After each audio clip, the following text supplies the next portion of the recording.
كلشي بخير. كنتمنى تكونوا لاباس. اليوم ان شاء الله غادي نصاوب لكم واحد الوصفه هي تشيز كيك. كتجي هائله، بدون فرن بدون جيلاتين. صراحه وصفه رائعه، كنتمنى تجربوها. وقبل ما نبداو الفيديو كنتمنى ديروا لي جيم وتابوناو معايا في لاشين، ومرحبا بكم في قناتي. بالنسبه للمقادير غادي نحتاجو هنايا 170 غرام ديال الكورنفليكس اللي ماشي حلو يعني مالح عادي، 170 غرام ديال البسكوي اي بسكوي بغيتو، عندنا 200 400 غرام ديال لا كريم فريش، 200 غرام ديال الجبن، هنايا عندنا شوكولا، هاد الحبيبات ديال الشوكولا. تقدروا تاخذوا شوكولا عادي وتقطعوه ماشي مشكل. هنايا معلقه متوسطه ديال المايزينا، هنا 2 معالق ديال العسل، 5 المعالق ديال السكر، 2 ساشي ديال فاني، وهنايا 130 غرام ديال الزبده. على بركه الله. اول حاجه غادي نديروها غادي ناخذوا البسكوي مع كورنفليكس، غادي نطحنوهم في الطحان الكهربائي، وفي نفس الوقت غادي ندوبوا الزبده باش غادي نجمعوا بها هذا الخليط. هانتوما البنات هذا هو الشكل ديال البسكوي مع كورنفليكس، تيجي على هذا الشكل. كنطحنوه مزيان. صراحه كورنفليكس عرفتي كيجي في هذا في البسكوي اللي كيدار تحت التشيز كيك تيجي هائل، تيجي مقرمش اكثر الا درتوه. وجربوه وردوا عليا اخبار، صراحه تيجي زوين. هانتوما دابا غادي نحركوا المكونات. بسم الله. انا راه بغيتو يجي هكا، شوفوا كي قرمشتو.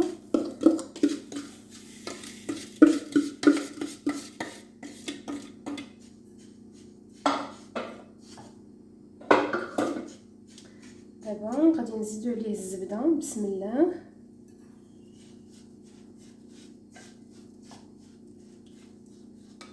و 2 معالق ديال العسل، وغادي نخلطوا الكل حتى يندمج لينا الخليط.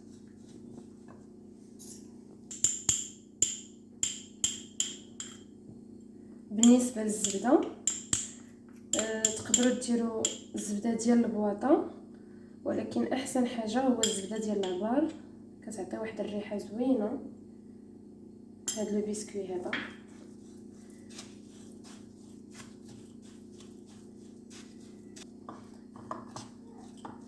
هانتوما البنات هذا هو الشكل النهائي ديال البسكوي ديالنا. انا راه ديجا زدت معلقه ديال العسل على حسب البسكوي، حيت كاين دي بسكوي اللي تيشربوا مزيان، كاين اللي لا. كيف انا زدت معلقه واحده اخرى ديال العسل. ودابا الخليط ديالنا راه واجد، غادي نحطوه في هذا المول هذا باش ندخلوه للثلاجه ونصاوبوا لا كريم شانتيي مع الجبن.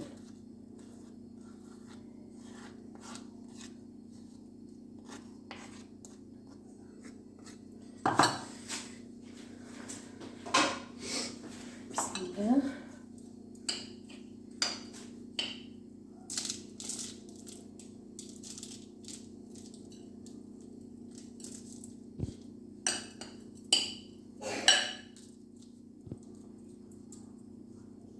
انا راه بغيتها تكون شويه الطبقه غليظه، ما بغيتهاش تكون رقيقه بزاف.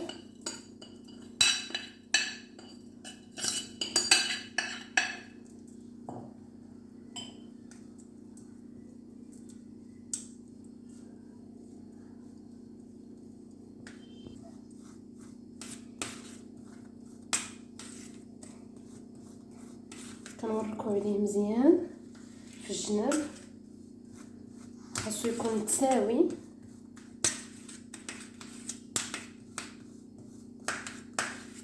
بهذه الطريقه هذه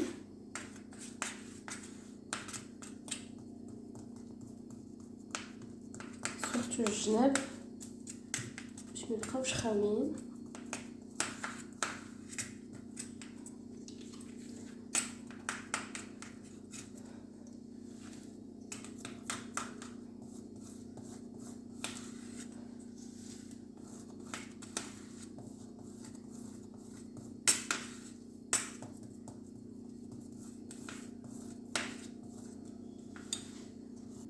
هانتوما البنات هذا هو الشكل ديال البسكويت ديالنا من بعد ما قاديناه. انا فينيتو مزيان وليلي حاشمنا. ودابا غادي ندخلوه للثلاجه باش يشد فراسو. بما حنا وجدنا لا كريم شانتي مع الجبن صافي. دابا ها هو راه واجد. غادي ندخلوه للثلاجه على حسب بغيتو ديروه في الكونجيلاتور واحد ربع ساعه بما شد راسو. بغيتو تخليه شويه في الثلاجه ما بين ربع ساعه نص ساعه.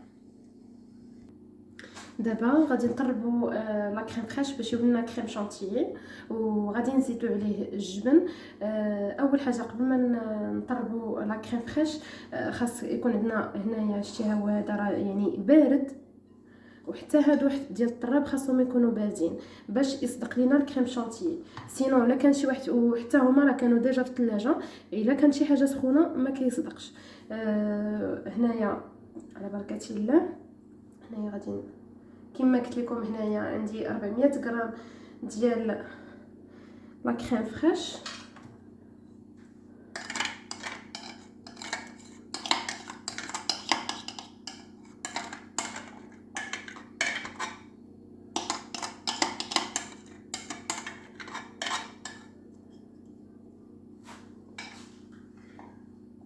ودابا غادي نبدا كنطرب بشويه بشويه. غادي نزيد السكر مع الفاني، عاد من بعد غادي نزيدو الجبن. بسم الله. هانتوما هذا هو لا كريم فريش من بعد ما صدق لينا وراه طلع كريم شانتيي. انا غادي نهز منه واحد اون بوتيت كونتيتي باش نزوقو من الفوق، باش نزوق التشيز كيك ديالي. ودابا غادي نزيدو الجبن. دابا غادي نزيدو الجبن 200 غرام ديال الجبن. تقدروا ديروا اي نوع.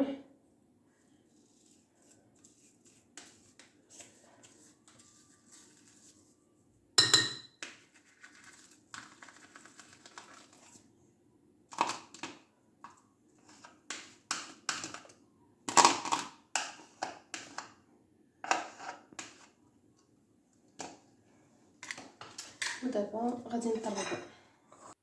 دابا من بعد ما خلطنا الكريم شانتيي مع الجبن هانتوما شوفوا الشكل ديالو كيجي هائل. ودابا غادي نزيدو شوكولا. كما قلت لكم الا ما كانش عندكم هذا الشوكولا هذا تقدروا ديروا غير شوكولا العادي تقطعوه، ولا تاخذوا دي بسكوي وشوكولا تقطعوهم حتى هما كيجيو مزيانين. تقدروا ديروا القياس اللي بغيتو، سواء قليل سواء كثير على حسب شنو بغيتو. حتى بالنسبه للسكر حتى هو تقدروا يعني ديروا القياس اللي بغيتو. بالنسبه للناس اللي فيهم السكر يقدروا ينقصوا، وبالنسبه للناس اللي عزيز عليهم شويه التشيز كيك يكون حلو يعني خاصهم يزيدوا شويه. ودابا غادي نخرجوا البسكويت ديالنا اللي في الثلاجه باش نزيدوا عليه هاد لا كريم هادي. هانتوما دابا هو البسكويت ديالي راني خرجته من الثلاجه ديجا راه برد وقاصح. دابا غادي نزيدو هاد لا كريم اللي فيها ديجا دي مورسو ديال الشوكولات. بسم الله. وغادي نقاد في نفس الوقت. كنتمنى هاد التشيز كيك يعجبكم. ديجا راه تيجي هائل صراحه، تيجي غزال بزاف.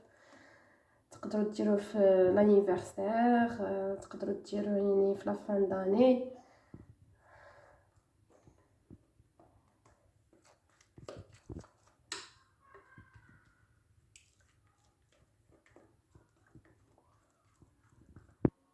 هانتوما هذا هو الشكل من بعد ما صوبت لا كريم فوق البسكوي. حاولوا معاه حتى تجيبوها يعني متساويه باش من بعد غادي نزيدو كونفيتور دو مور هذا مع مايزينا. غادي نزيدو واحد الطبقه الفوق. تقدروا في هذا الكونفيتور يعني تعوضوه سواء بالكونفيتور ديال سيريز ولا الكونفيتور ديال فرامبواز ولا ديال الفريز اي حاجه. بالنسبه للكونفيتور ديال الفريز كنفضل تاخذوا اللي حمر يعني ما يكونش مارون بزاف، يكون حمر. وهانتوما غادي تشوفوا الطريقه من بعد. دابا من بعد ما كما قلت لكم درنا لا كريم فوق البسكوي غادي نديروه في الكونجيلاتور لمده ديال ما بين ساعتين 3 سوايع حتى يتجمد. عاد غادي نزيدو عليه الكونفيتور مع مايزينا.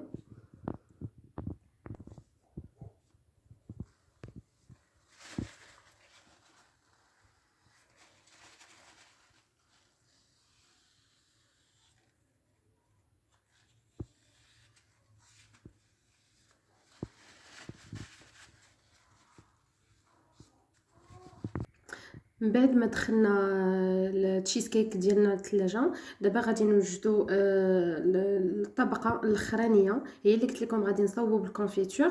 وكما قلت لكم على حسب شنو عندكم، انا هذا درت الكونفيتور دو مور هو التوت الارضي، وتقدروا ديروا فريز، تقدروا ديروا يعني السوريز وحب الملوك، اي كونفيتور عندكم فهمتي. يعني انا باغا دابا نحتفظ على اللون ديالو باش يجيني يبقى احمر. يعني غادي نزيد غير شويه ديال المايزينا باش يختار. تقدروا ديروا الكونفيتور هكاك في الطبقه الاخرانيه، ولكن انايا بغيتو باش يبقى عاقد، يعني شاد في راسو اون فوا نقطع ما يسيحش ليا بزاف. بسم الله على بركه الله.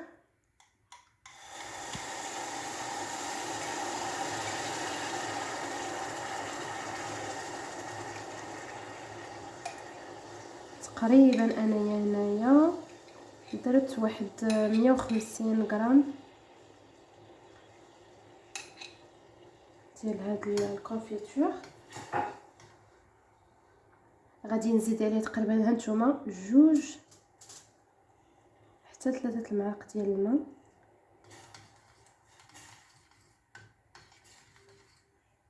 نزيد الثالثه،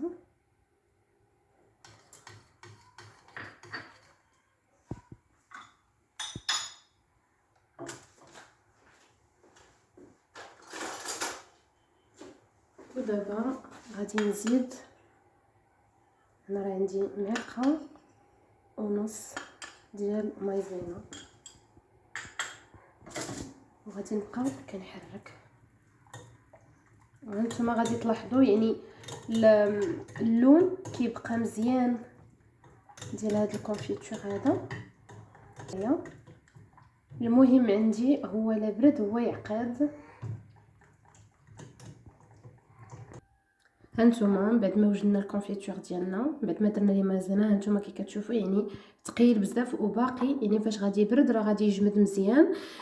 ما تجيوش تخويوه باقي سخون، يعني خليوه هذا راه باقي سخون، ولكن ماشي بزاف، ماشي من البوطه التشيز كيك من الفوق، يعني خليوه حتى يبرد شي شويه. عاد ديك الساعه غادي نخويوه، ولكن غادي نخويوه بهذه الطريقه باش ما تحفرش لينا التشيز كيك ديالنا. بسم الله.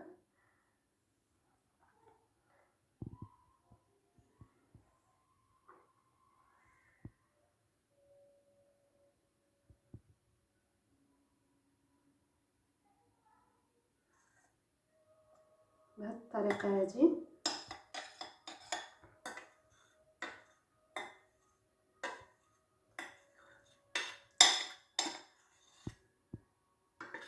ودابا غادي نحركوها بشويه حتى يسيح لينا على الجناب.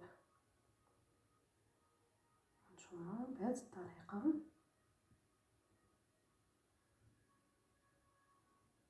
غير بشويه حتى تولي متساويه في الجناب كاملين.